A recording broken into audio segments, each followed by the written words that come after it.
afternoon, everybody. On behalf of the 23,000 employees across Florida Hospital, we share in the profound grief.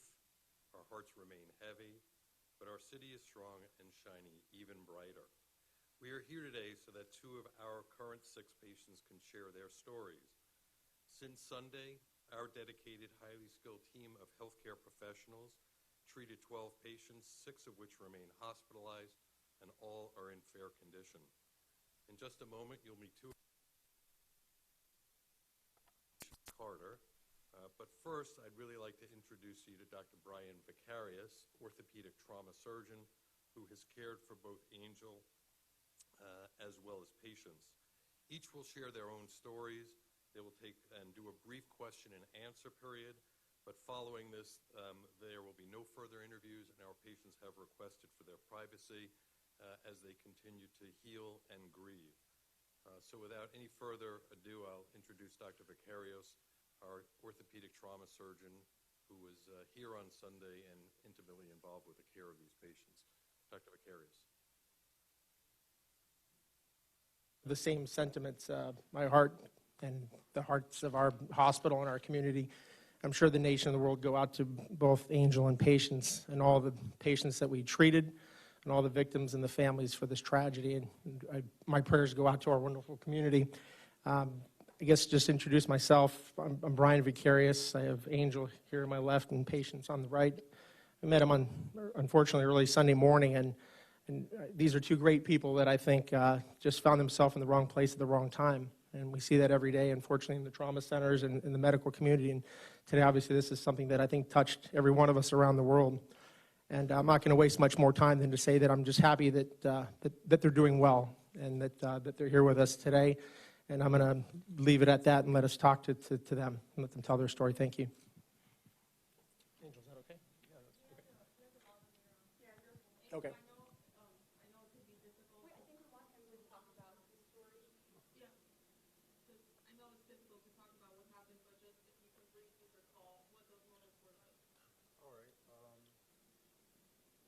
So I arrived to the mic. You can't hear it. Give him the mic. All right. So I arrived at Pulse nightclub probably around 12:30,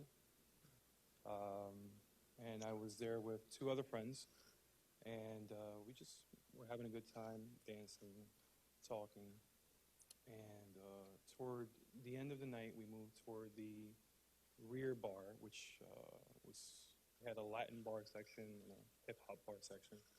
So toward the rear of the building, that's where I ended up with my friends. And right around 2 o'clock, right around when they stopped serving alcohol, that's when we heard the first round of shots go off. So immediately, my friend and I fell to the ground to take cover. My initial thoughts were maybe there was an altercation, it was personal, so, stay to the ground until it's over. But then we heard additional rounds going off. So at that point, my friend and I ran to the bathroom in the rear. There was a bathroom on the left and the right. The bathroom on the left had a large handicap stall, which we knew about, so we ran in there. And when we arrived, there were already people hiding in the handicap stall. So we continued to hear gunfire. We dropped to the ground in the handicap stall. I hid as best as I could underneath the sink. There wasn't much protection there, but I felt it was better than nothing. My friend Jeff was in front of me.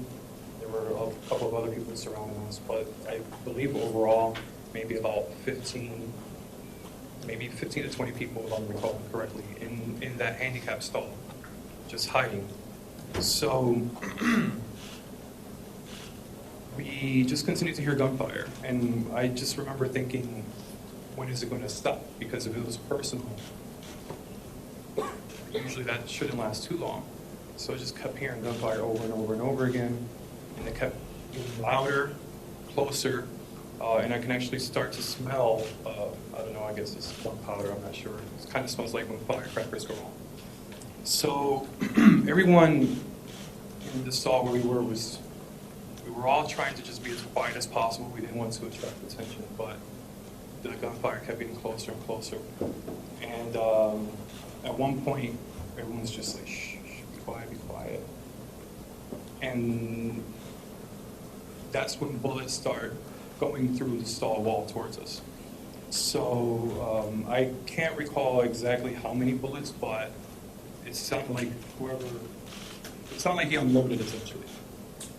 And I was hit with my foot, my left foot, my right knee. I thought it was shot a third time, but it ended up being a graze. My friend who was with me was hit as well, and his injuries were worse than mine. And overall, there was just a lot of blood, a lot of people were hit, and even some fatalities, which were apparent almost immediately. So everyone's just, panicking. After the shot stopped, the gunman leaves to the other bathroom that was adjacent to us, and we hear more gunfire, more people screaming. At that point, we were just trying to be as quiet as possible because we didn't want to attract him back to us. So we're just laying down, trying to assess the situation. I dialed 911 a few times, tried explaining to the operator what was occurring, what was going on, while continuing, hearing gunfire.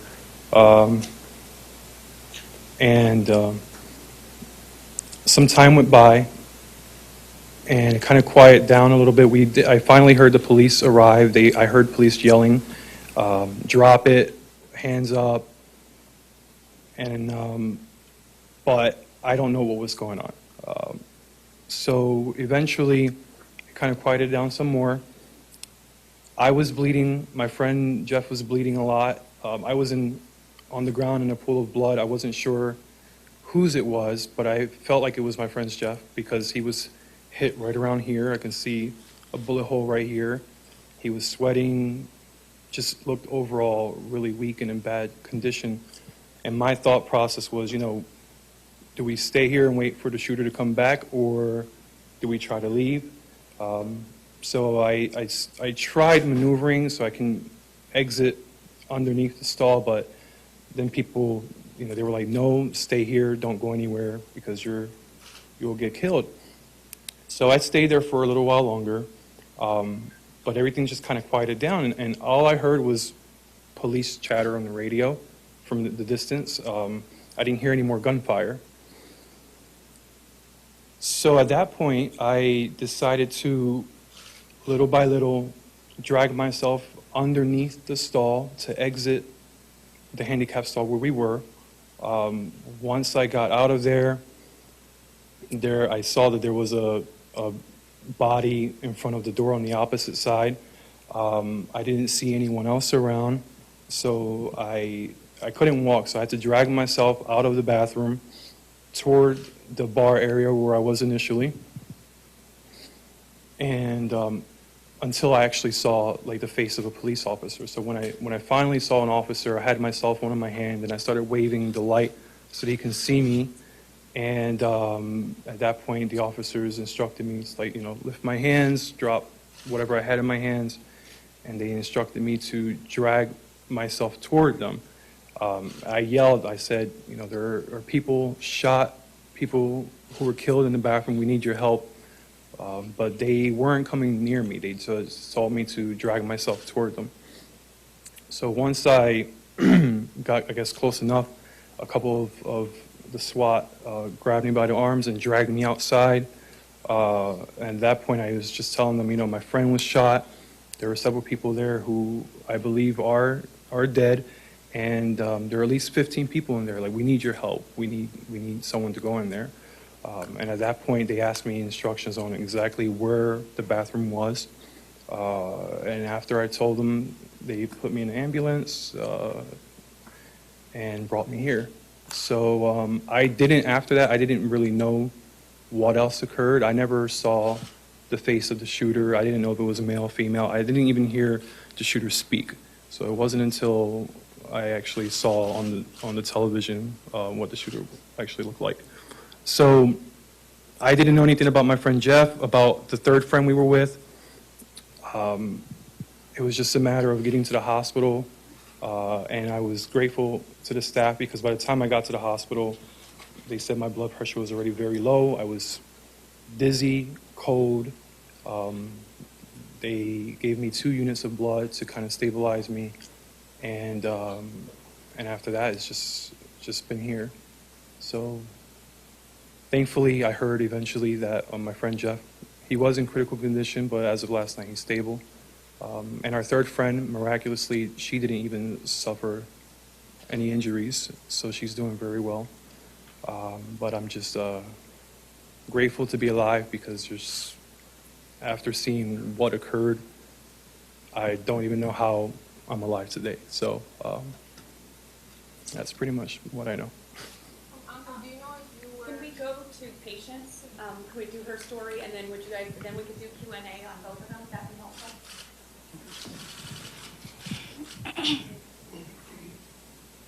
Before I start to share my story, I want to recite a poem that I wrote in the middle of the night last night, which really shows everything that I'm feeling right now, and it's a part of my healing process, writing. So,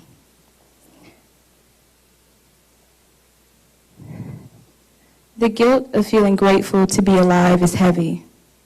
Wanting to smile about surviving, but not sure if the people around you are ready.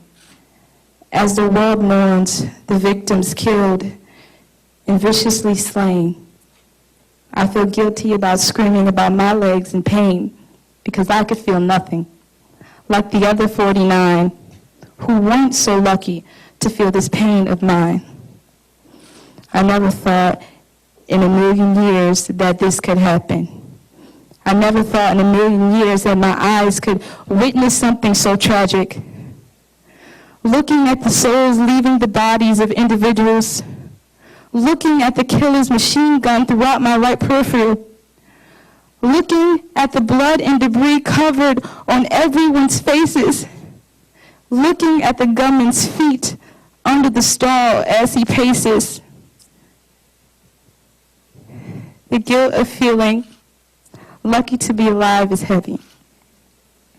It's like the weight of the ocean's walls crushing uncontrolled by levees. It's like being dragged through the grass with a shattered leg and thrown on the back of a Chevy. It's like being rushed to the hospital and told you're going to make it when you laid beside individuals whose lives were brutally taken.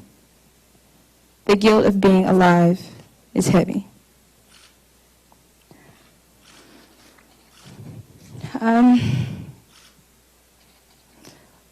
How did me and my friends end up at Pulse nightclub? Well, we just got to Orlando, Florida from Philadelphia the night before. So we just got there. This is my first time ever being in Florida, the first time ever being in Orlando, first time ever being at Pulse nightclub. How did we even get there? Akira, who unfortunately is no longer here, Googled mapped like popular clubs in Orlando, and Pulse was the first one to come up. It had like 5 stars, and we were so excited. We were extremely excited, and so her mom and her dad drove us there, and we actually reached Pulse nightclub outside of it around 11:50, but because we needed to go get changed to get inside, we walked over to 7-Eleven together. So by the time we got to Pulse nightclub, it was probably a little after 12. So, and at the door, they checked our IDs to make sure we were over 18. But the sweetest face greeted me right before I paid my $10. Her name was Amanda. She was one of the victims who unfortunately did not make it. She had glasses and her bang. I told her that her shoes were the cutest I've ever seen. She let me be her +1, so I didn't have to pay. So when we entered together, Amanda, Akira, and Tierra Parker, who's my best friend, we were all having a good time for a short period of time before Amanda actually disappeared. We didn't remember what happened to her. She said she was going to the bathroom because there are 3 parts of Pulse nightclub, as you all know now. There's a patio that's outside, there's a middle section, and there's an indoor another indoor part where most of the live entertainment takes place back there. And at first when we got in, we were hanging out in the middle section with Amanda. And then when she went to the bathroom, we waited for a while, but we realized she didn't come back, so we decided to go to the bathroom too, because we had to go to the bathroom, and we didn't see her in there, so we just decided to go in the indoor part after that, like the back indoor part, where the rest of the live entertainment was taking place. And we stayed there the rest of the night until the gunshots started. And we were having the time of our lives. Akira was the life of the party, literally. And everybody loved her. Everyone just adored her. Tia Parker, who's her cousin, like, we were just all having, like, the night that we dreamed of going out. Like, really, it was the best. It was the most beautiful bonding experience, like any three girls could have on their first night out on vacation. And it wasn't until about 1:58 when I looked at Akira's phone, and I turned to Tia. I said, "So how are we getting home?" Tia told me, "Oh, we're going to get an Uber." So she started to order the Uber. And a few seconds from her ordering the Uber and me asking that question, that's when we started hearing the gunshots going off in the middle section where we had left from. At first, we didn't know that there were gunshots. I didn't know. I was so confused. I was like, wow, a club would do all this just to get people to leave their club? Like, they would have, like, BB guns. I thought it was a BB gun at first, like, or the DJ playing some sort of, like, sound of gunshots. I didn't think they were actually real gunshots, but the fear of it, the fear inside me made me drop to the floor anyway. So I'm like, scrambling on the floor. Tierra and Kiera run towards the bar, and I'm scooting backwards, not realizing that I'm about to go out the door, and it was actually the exit there. And I saw Kiera get up and run over to me, and I look up, and we're actually outside. Me and Kiera actually made it outside while the gunshots were still going off. And I said, "Well, where's Tierra? Where's Tierra?" So, and the part of the poem where I feel so guilty about surviving is because if I would have told Akira to stay outside and just wait, and I'll try to go back and get Tierra because she didn't make it. Me and Tierra did make it, and I feel really guilty about that. And I was speaking to her mom, and she told me not to feel guilty. You know, God has His plan, but I told her, "Let's go get Tierra. We got to get Tierra." So when we went inside, we got trapped in there. So we saw Tierra, but everybody was rushing into the bathroom stall. Everyone was rushing into the bathroom stall. The gunshots were still going off rapidly, and it's still not real to me yet. It's still not real to me. I'm just like, why are they doing all of this? And I was even Snapchatting in the bathroom stall. Once we got in there, we ran into the bathroom. Me, Tierra, and Akira were like actually the last ones to actually get into the bathroom stall, the handicap one, the biggest one. And the guy who, it was an African-American male who ended up closing and locking the door, who I believe got shot from doing that in the process. And the gunman entered the bathroom and was shooting his machine gun. So we're all like scrambling around in the bathroom, screaming at the top of our lungs when he was in there for the first time. And then, you know, people are getting hit by bullets, like blood is everywhere. And then there was a moment where he stopped shooting in the bathroom. And that's when everyone looked around, and that's when I first realized that my leg was shot. There were several other people shot and bleeding in the bathroom. That's when Akira, who didn't make it, realized she was shot in her arm. And I'm not sure if that was when Tierra also got shot in her side, but we were all pretty bad. And at that point, we knew that this wasn't a game. This was very real, and this is something that was really happening to us right now. And it was shock. We just went from having the time of our lives to the worst night of our lives, all within a matter of minutes.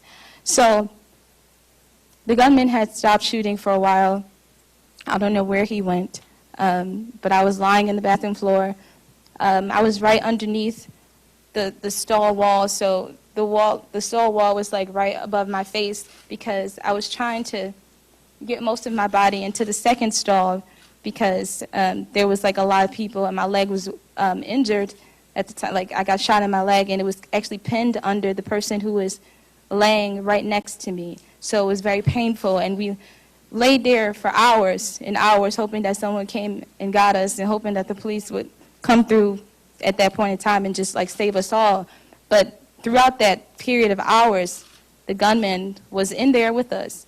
And he actually made a call to 911 from in there. Everybody could hear it who was in the bathroom who survived, could hear him talking to 911 saying that the reason why he's doing this is because he wants America to stop bombing his country. And from that conversation from 911, he pledged his allegiance to ISIS. And he started speaking, and I believe after he got off the phone with 911, he started speaking in Arabic. And now that I know to be Arabic, at first I didn't know like what the language was. And after that, he even spoke to us directly in the bathroom. He said, "Are there any black people in here?" I was too afraid to answer, but there was an African-American male in the stall where most of my body was, majority of my body was, had answered. And he said, "Yes, there are about 6 or 7 of us." And the gunman responded back to him saying that, "You know, I don't have a problem with black people. This is about my country. You guys suffered enough." And he made a statement saying that it wasn't about black people. This isn't the reason why he was doing this. But through the conversation with 911, he said that the reason why he was doing this is because he wanted America to stop bombing his country. So the motive is very clear to us who were laying in our own blood and other people's blood, who were injured, who were shot, that we knew what his motive was, and he wasn't going to stop killing people until he was killed, until he felt like his message got out there. And he made several other comments, like while we were in the bathroom. And just quickly to retract for a second, when he first came in the bathroom, there were like pellets. What felt like BB gun pellets is what gave me the impression that it was a BB gun, is because there were wall fragments hitting my legs, but that was really just the machine gun that he had blaring around the entire room, and it actually got jammed. He was like, "Damn," like it jammed. So with my face under the stall looking, I could see him put down his machine gun and and you could hear him trying to click and fix his handgun. So time goes on and people's phones are going off. People are obviously calling. And it was actually, before he came back in, Kira was on her phone talking to her mom, asking, and that's when everybody was asking for people to come and get us and help and come and, save us, basically. And people were on the phone with 911. But when he came back into the bathroom after that first round of machine gun shots went off, that's when he wanted everybody to get off their phones. He didn't want to hear anybody on their phones. He didn't want to hear any text message sounds. He didn't want to hear any phones ringing. So every time a phone rung or every time a text message went off, he would say, "Where is it? Give it up. Where is it?" And there was the point in time where there was somebody's phone who was going off. It wasn't even inside the stall. It wasn't even inside the stall. The phone was outside. And because he was still saying, "Where is it? Give it up. Give it up," I just tossed my phone out because nobody was responding. So we're assuming that the person whose phone it was either already shot and dead, or they just didn't know that it was their phone that was outside of the stall. But the last shots that went off that he did inside the bathroom while we were held hostage was right before the police bust through our bathroom that we were inside of. So there were like 3 explosive sounds that went off right before the police actually rescued us from inside the bathroom. And at first we thought that they were the other gunmen that he's communicating with that were exploding themselves, because it was a point in time in the bathroom after the phone call he made with 911, and I believe after his statement that he made about like not having a problem with black people, but it being for his country, it sounded as if he was communicating with other people who were involved with it. He made a statement that if the police come in, they're going to attack, but it's okay, we got the snipers outside. Whoever he spoke to, and some police officers, maybe he was just deranged, maybe he was talking to himself, but I honestly feel like I don't think he was able to pull that off all by himself, that one man all by himself. And because he said it out of his face that he had snipers outside, And the first shots that you heard, there were so many shots going off. That's why it sounded like it was a part of the music. Couldn't believe that this was actually gunshots happening, so many at one time. So right before the wall, like right before the SWAT or the PD bust through the wall, he actually started backing into the bathroom stall itself that myself, Tierra Parker, and Akira, who didn't make it, was inside of. And I could see his feet like scooting back, scooting back, scooting back as he heard the police outside. And the last thing that I heard before the police said, move away from the walls, because obviously they were about to bust through again. He said, "Hey, you," to someone on the floor inside the bathroom, and shot them, shot another person, and then shot another person who happened to be directly behind me, who I'm told through the eyes of Tierra that shielded me with their own body to make sure that I wasn't hit. So, and I don't know who that person is. I don't know the name of that person, but if they're somewhere watching thank you for saving my life, literally. If it wasn't for that person shielding me, it would have been me shot, and I wouldn't be sitting here today to talk about it. So after he rang off those last 3 shots, "Hey, you, bow, bow, bow," they bust through the wall, and they started engaging in gunfire after they told him, put your weapon down, put your weapon down. He didn't, so they engaged in gunfire.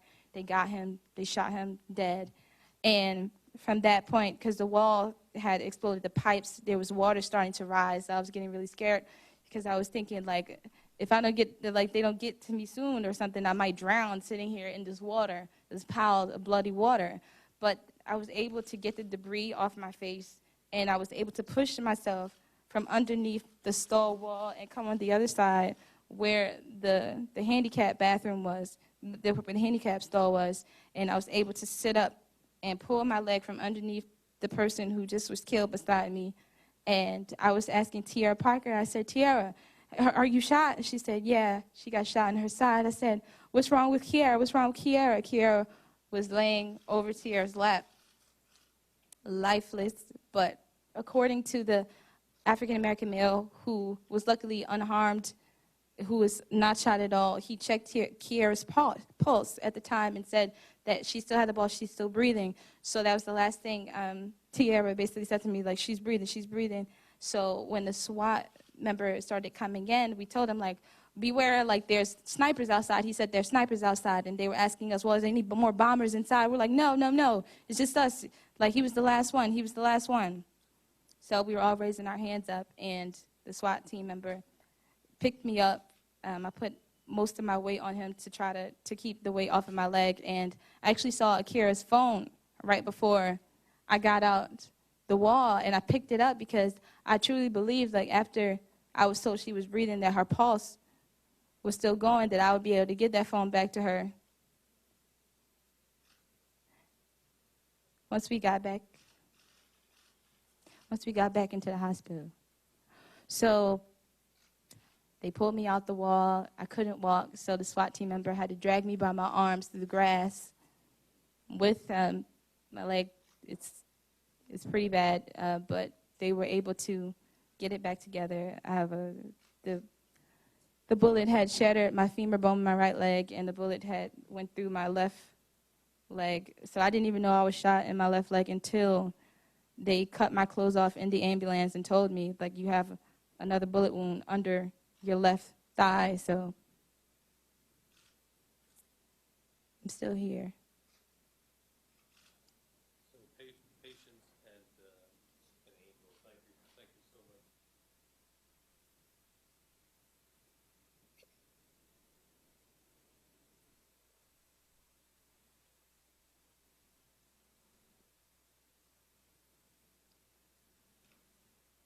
You two are capable and are willing. Would you like to take 1 or 2 questions? And if not, we would certainly all understand. I'll leave it up to the 2 of you. Got a question over here. Yep.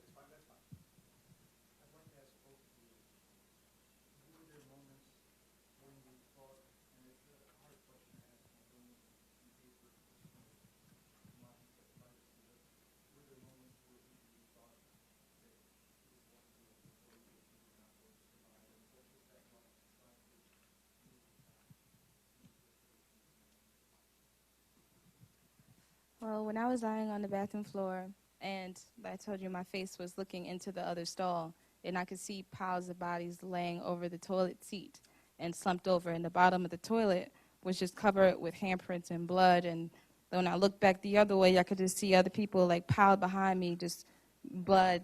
Some were dead and some were just moaning in like pain. And I looked across and I could see my best friend on the floor and Akira just looking lifeless. And at that point, I was just like, I really don't think I'm gonna get out of here, you know. And I made peace with God within myself. I said, you know, God, if this is my time to go, if this is how I have to go, just please take me. Like, I don't want any more like shots. So I was just begging God to just please take me, and I just wanted to close my eyes and just let Him just literally take the soul out of my body. I was begging for God to take the soul out of my body because I didn't want to feel any more pain. I didn't want to get any more shots.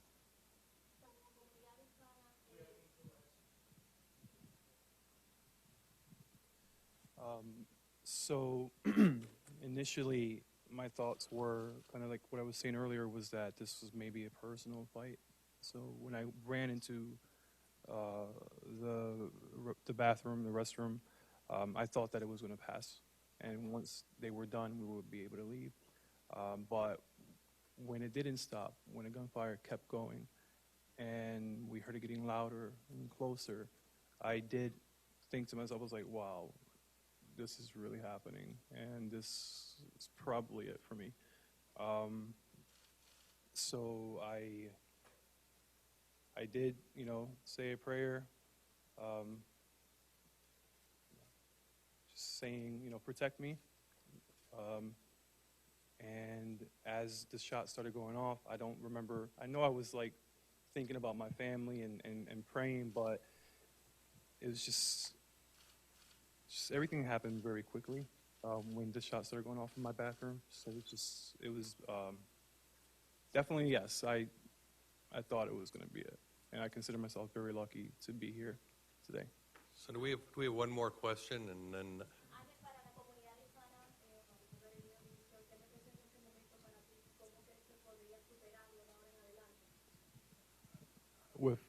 I do apologize. My Spanish is not that well. I understand mostly what you're saying, but I'll have to respond in English. Can you repeat your question one more time for me?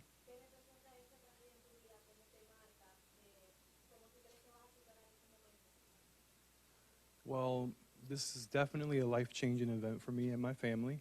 You know, for me being a gay man, going to a club like Pulse, it's kind of like a safe haven, because you can't go to just any old bar and be who you are, because there's hate everywhere. So when you go to a place like Pulse, it's not so that you can be promiscuous or anything like that. It's because this is your safe zone. So I've never in my life imagined that I would be going through something like this. And now that it has occurred, I can't say what's going to happen. Whether or not I'm looking forward to going to another club, no, not at least for now.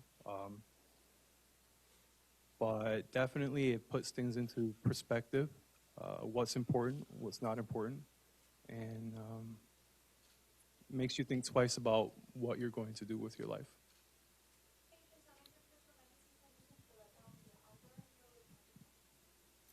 I'm originally from Philadelphia, born and raised. I'm originally in North Philadelphia, but now I live in Southwest, so. No, I was actually on vacation with my friend's family. They invited me on theirs, so I went along with theirs. So. Yes. Tiara Parker, Tiara Parker, Parker, and Akira Murray, who didn't make it, Akyra Murray, Murray.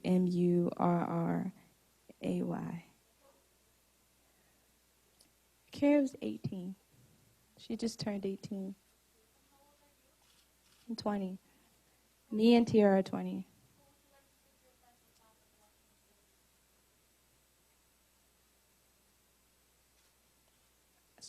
I survived.